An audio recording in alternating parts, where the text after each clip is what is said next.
Bonjour à tous, dans cette vidéo je vais vous reparler de ma réplique de chez Ares, la Moeba KM10, une réplique qui vient du site Boutique Airsoft Guns. Alors cette réplique je vous l'ai déjà présentée, c'était une présentation en sortie de boîte. Je vous avais fait également une autre vidéo concernant cet adaptateur pour le tube de crosse, présentation et tutoriel d'installation.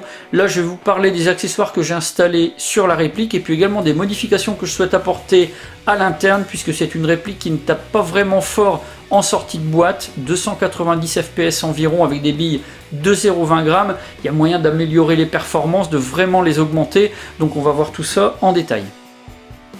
La première chose que j'ai faite avec cette réplique, ça a été de démonter les organes de visée d'origine. Comme je comptais installer une red dot, il n'était plus du tout utile. Ensuite, sur le chargeur, j'ai installé un tire-chargeur. Ça permet de gagner un petit peu en réalisme en masquant la molette qui se trouve au talon. Sur le garde-main, donc sur les systèmes d'attache Keymode, eh bien j'ai installé des rails d'interface. Le premier pour pouvoir poser cette poignée, c'est une poignée que j'aime bien puisqu'on a un look qui est assez sympa, elle est assez légère et puis on a un système QD qui permet de la démonter facilement, rapidement. Donc pour le rangement éventuellement, eh bien si ça gêne, on va pouvoir s'en séparer instantanément. J'ai un autre rail d'interface qui est disponible. Là c'est pour pouvoir poser une lampe. J'ai des lampes avec des systèmes de contacteurs déportés, donc en posant la lampe assez loin sur l'avant de la réplique, ça permet avec les contacteurs eh bien d'avoir des manipulations qui sont également très faciles. Donc le cas échéant, eh bien, je pourrais poser ma lampe vraiment très facilement.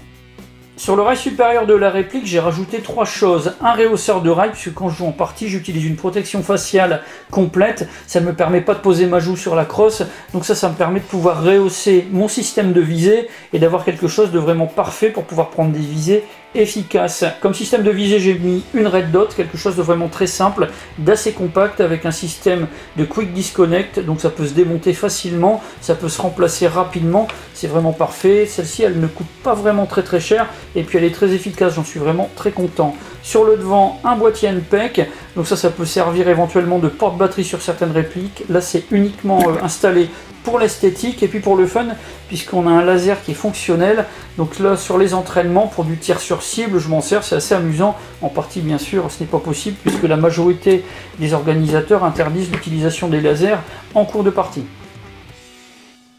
Un accessoire que je trouve vraiment très intéressant que j'ai installé sur la réplique, c'est l'adaptateur de tube de crosse. C'est quelque chose qui est vraiment très pratique puisque ça permet de pouvoir accéder vraiment très facilement au tube de crosse qui est le logement pour la batterie. Pour pouvoir installer la batterie, normalement il faut retirer la crosse. On a un accès qui se fait uniquement par l'arrière, ça n'est pas toujours très évident. Là c'est quelque chose qui simplifie vraiment bien les choses. Au besoin, je peux retirer la crosse également. Ça me permet d'avoir un accès de ce côté-ci et de ce côté-ci et de faire les manipulations vraiment très facilement. Alors concernant les batteries, on peut utiliser ce type de batterie NIM de format bâton, quelque chose de très classique. Sinon moi ce que j'utilise bien c'est plutôt une lipo couplée avec cette unité de contrôle électronique qui permet de surveiller la lipo pour éviter qu'elle ne descende sous son seuil critique.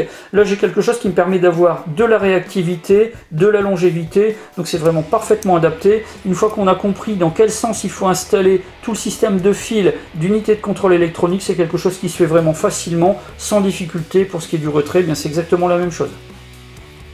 Pour augmenter la puissance de la réplique, il va falloir que je change le ressort de la gearbox. Je vais le remplacer par un modèle M120 de chez Action Army. Alors je ne sais pas si ce ressort sera parfaitement adapté pour m'approcher au maximum des 350 fps avec des billes de 0,20 g sans dépasser cette limite. Je verrai par la suite en faisant des tests au chronie. Et puis pour ce qui est de l'outillage nécessaire pour ce bricolage, eh bien, il me faudra simplement 2 clés hexagonales.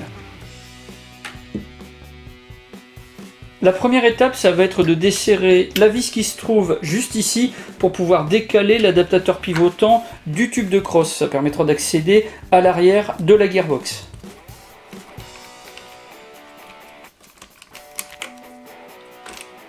Une fois que c'est fait, on place légèrement sur le côté et avec l'autre clé hexagonale, eh bien on fait faire un quart de tour au guide du ressort. Ça permet de le désengager. Là, on le retire avec le ressort de la gearbox et ensuite on remplace les ressorts par le nouveau ressort, on repositionne le tout à l'intérieur de la gearbox et le tour est joué.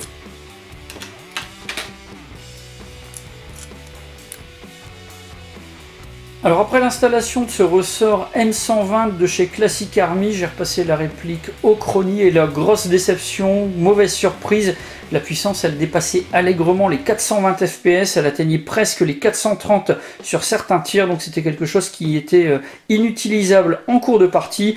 Donc la solution de facilité, ça a été pour moi de couper quelques spires, de refaire des tests, et après 3 ou 4 démontages, et bien là je suis tombé sur quelque chose de vraiment parfait du point de vue des réglages. Voilà le résultat du test chronie.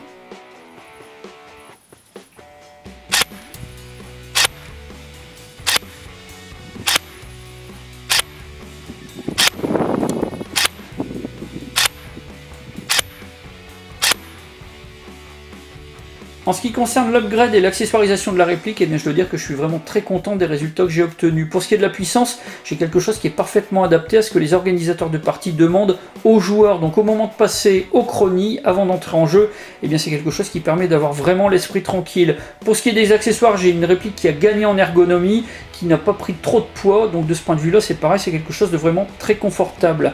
Pour la batterie, eh bien, je vais continuer d'utiliser ce modèle, une Lipo 7.4, ça permet d'avoir de la réactivité, et puis par rapport au format, eh bien, j'ai quelque chose qui est vraiment très simple à utiliser, à placer dans le tube de crosse, avec l'unité de contrôle électronique.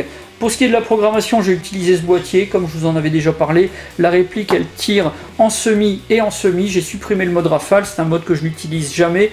Donc ça me permet d'avoir aussi, comment dire, de la tranquillité d'esprit. Si jamais je viens à heurter une branche ou autre, ou à faire une mauvaise manipulation dans le feu de l'action, eh bien je n'aurai pas de problème avec des tirs en rafale sur d'autres joueurs. Voilà pour ce petit bilan concernant cette réplique de chez Ares, la Moeba KM10. Si vous avez des questions, mais c'est comme d'habitude, vous avez la partie commentaires et puis la boîte de réception de la page Facebook de la chaîne. Dans la description de la vidéo, je vous mets tous les liens et toutes les informations complémentaires qui pourraient vous être utiles. Si vous avez apprécié la vidéo, n'oubliez pas de la liker, n'oubliez pas de vous abonner si ce n'est pas déjà fait, et puis de cocher la petite clochette pour recevoir les notifications lors des sorties des nouvelles vidéos. J'en ai maintenant terminé, je vous dis à bientôt pour d'autres vidéos.